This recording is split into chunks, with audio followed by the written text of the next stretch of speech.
چھپکلی جس نے ایک نبی کو آگ میں جلانے میں مدد کی تھی وہ نبی اللہ کے خلیل ابراہیم علیہ السلام تھے۔ وہ چھپکلی آگ پر پھونکے مار رہی تھی۔ یہ نبی کریم صلی اللہ علیہ وآلہ وسلم کا فرمان ہے، اگر ہم چھپکلی کو ماریں تو ہمیں اس کا اجر ملتا ہے۔ ذرا ٹھہرو، کیا تم لوگوں کو حضرت ابراہیم علیہ السلام کا وہ قصہ معلوم ہے جب ان کو آگ میں جلانے کی کوشش کی گئی؟ ارے کیا تمہیں یہ داستان نہیں پتا؟ ابراہیم علیہ السلام کی قوم نے انہیں آگ میں جلانے کے لیے جمع کیا تھا، اور سب سے حیران کن بات یہ ہے کہ اس وقت ابراہیم علیہ السلام ایک کم عمر بچے تھے۔ آؤ میں تم کو یہ پوری داستان سناتا ہوں۔ میرے ساتھ تصور کرو کہ تم رسیوں سے مضبوطی سے بندھے ہوئے ہو۔ یہ رسیاں تمہارے جسم کو سختی سے جگڑے ہوئے ہیں۔ تم ادھر ادھر دیکھتے ہو تو تمہیں بہت سارے لوگ نظر آتے ہیں۔ وہ ایک بہت بڑے گڑھے میں لکڑیاں ڈال رہے ہیں۔ تم ان کی آوازیں سنتے ہو، وہ بڑبڑا رہے ہیں۔ ان کی آوازیں غصے، نفرت اور ایک عجیب سی خوشی سے بھری ہوئی ہیں۔ وہ خوشی جو فتح کے نشے سے ملتی ہے، یہ سب اس لیے کہ انہوں نے تمہیں پکڑ لیا ہے۔ وہ ایک عظیم آگ بھڑکا رہے ہیں، ایسی آگ کہ تمہیں لگتا ہے کہ یہ کوئی پہاڑ ہے جو شعلوں سے بن گیا ہے۔ وہ لوگ اس آگ کی گرمی سے پسینہ بہا رہے ہیں۔ ان کی نظریں کبھی تم پر اور کبھی اس آگ پر۔ یہ آگ گرمی کے لیے نہیں بلکہ تمہارے لیے سزا کے طور پر جلائی جا رہی ہے۔ لیکن یہ سب کیوں؟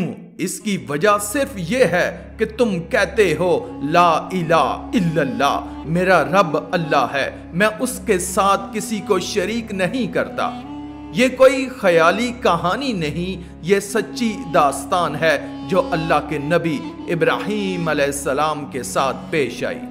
سب سے بڑی مشکل یہ تھی کہ ابراہیم علیہ السلام اس وقت ایک کم عمر بچے تھے۔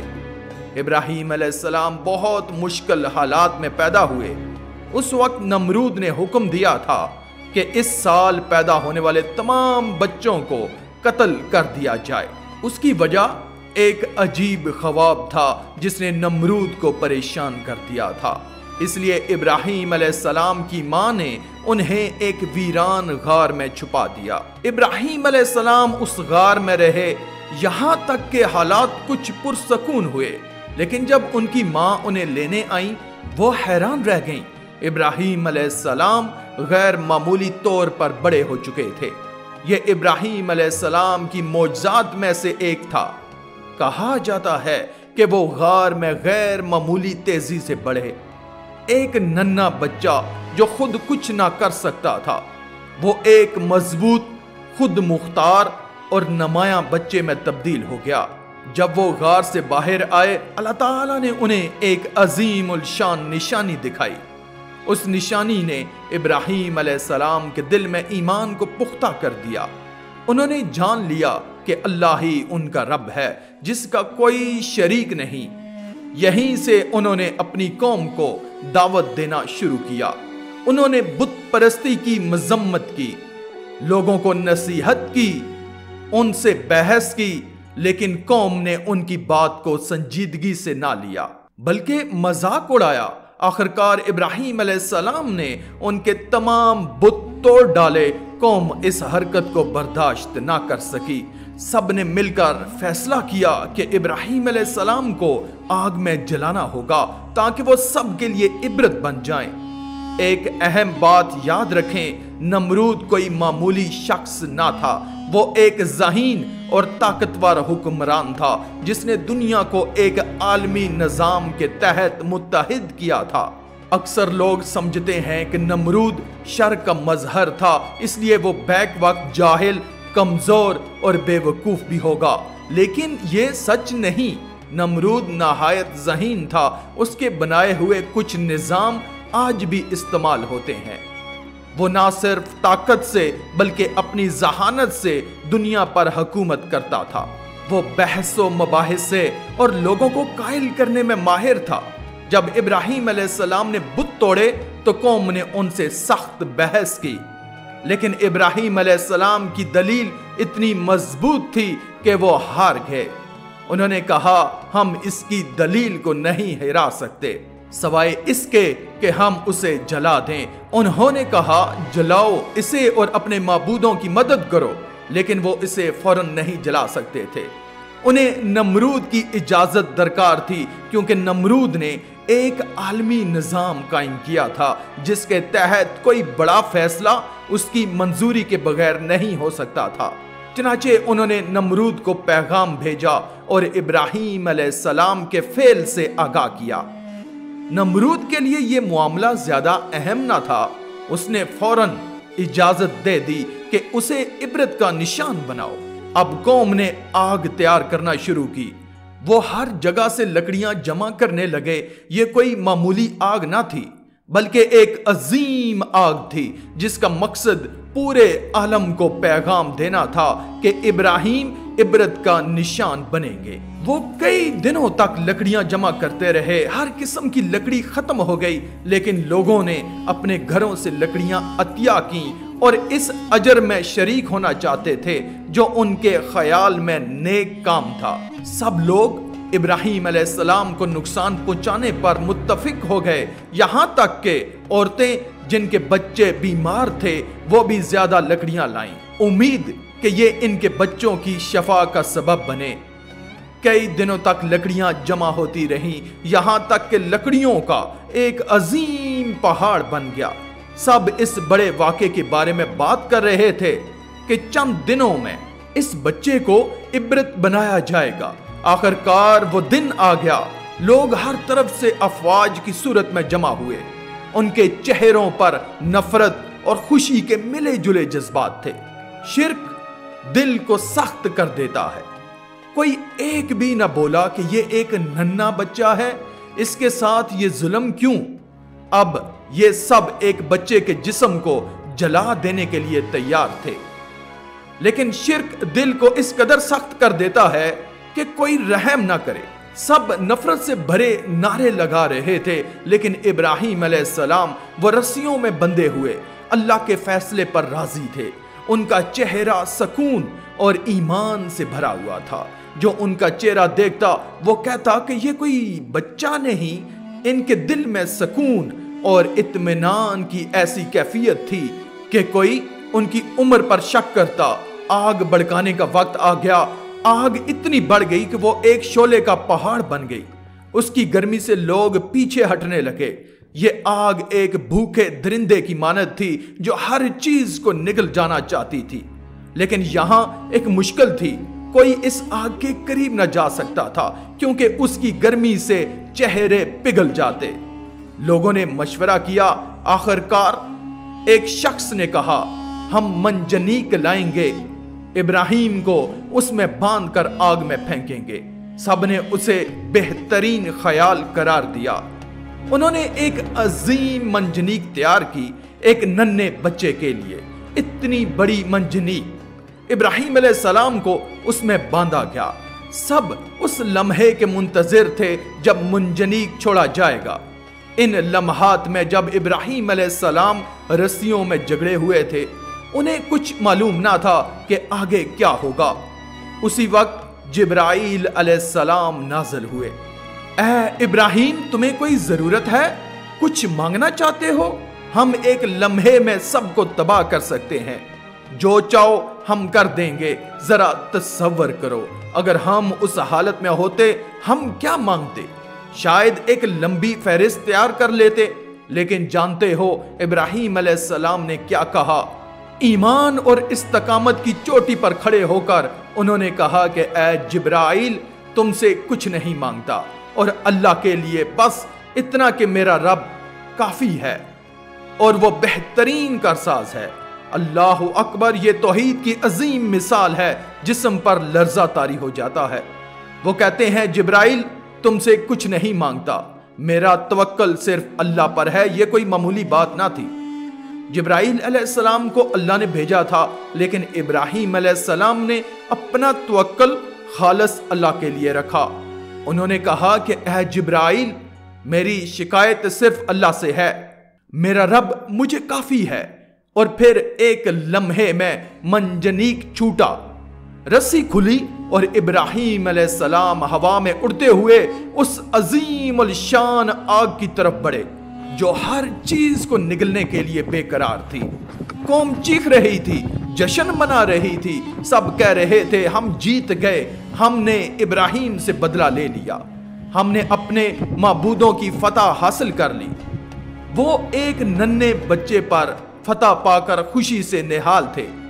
آگ شعلوں سے بھری تھی جیسے کوئی درندہ، اور ابراہیم اس آگ کے اندر تھے۔ لوگ جشن منا رہے تھے، کھا پی رہے تھے، آگ مسلسل جل رہی تھی۔ رات گزری، پہلا دن گزرا، دوسرا دن گزرا، سب کو یقین تھا کہ ابراہیم ختم ہو چکے ہیں، شاید راکھ بن گئے ہیں۔ کئی دن بعد آگ بالکل بجھ گئی۔ کچھ لوگ واپس آئے کہ دیکھیں کیا ہوا، کیا ابراہیم جل کر کوئلہ بن گئے، کیا وہ راکھ ہو گئے؟ لیکن حیرت انگیز منظر، انہوں نے دیکھا کہ ابراہیم علیہ السلام راکھ کے بجائے بیچوں بیچ زندہ اور سلامت بیٹھے ہیں۔ آگ نے سب کچھ جلا دیا تھا، حتیٰ کہ وہ رسیاں بھی جو انہیں باندھ رہی تھی، لیکن نہ ابراہیم کو چھوا نہ ان کے کپڑوں کو۔ لوگ سکتے میں آ گئے، ان کی آنکھیں پھٹی کی پھٹی رہ گئیں۔ کوئی اس منظر پر یقین نہ کر سکتا تھا۔ آگ اتنی گرم تھی کہ اس کے قریب جانا ناممکن تھا۔ پھر یہ کیسے ہوا؟ اس کا کوئی منطقی جواب نہ تھا، لیکن ابراہیم علیہ السلام نے اپنا سب کچھ اللہ کے سپرد کر دیا تھا۔ انہوں نے نہ کسی کی بزرگی مانگی، نہ کسی سے مدد طلب کی، حتیٰ کہ جبرائیل علیہ السلام سے بھی نہیں۔ انہوں نے خالص نیت سے اللہ سے مدد مانگی۔ یہی وجہ ہے کہ اللہ نے انہیں خلیل اللہ کا لقب دیا۔ انہوں نے کہا حسبی اللہ و نعم الوکیل، اور اللہ نے فوراً جواب دیا اے آگ، ابراہیم پر ٹھنڈک اور سلامتی بن جا۔ آگ نے سب کچھ جلا دیا سوائے ابراہیم علیہ السلام کے۔ یہ خبر پوری دنیا میں پھیل گئی۔ لوگ ابراہیم اور ان کے رب کے بارے میں بات کرنے لگے۔ لوگ دو گروپوں میں بٹ گئے، کچھ ابراہیم علیہ السلام کے رب پر ایمان لے آئے، کچھ بحث و مباحثے میں الجھ گئے۔ ابراہیم علیہ السلام ایک عالمگیر موضوع بن گئے۔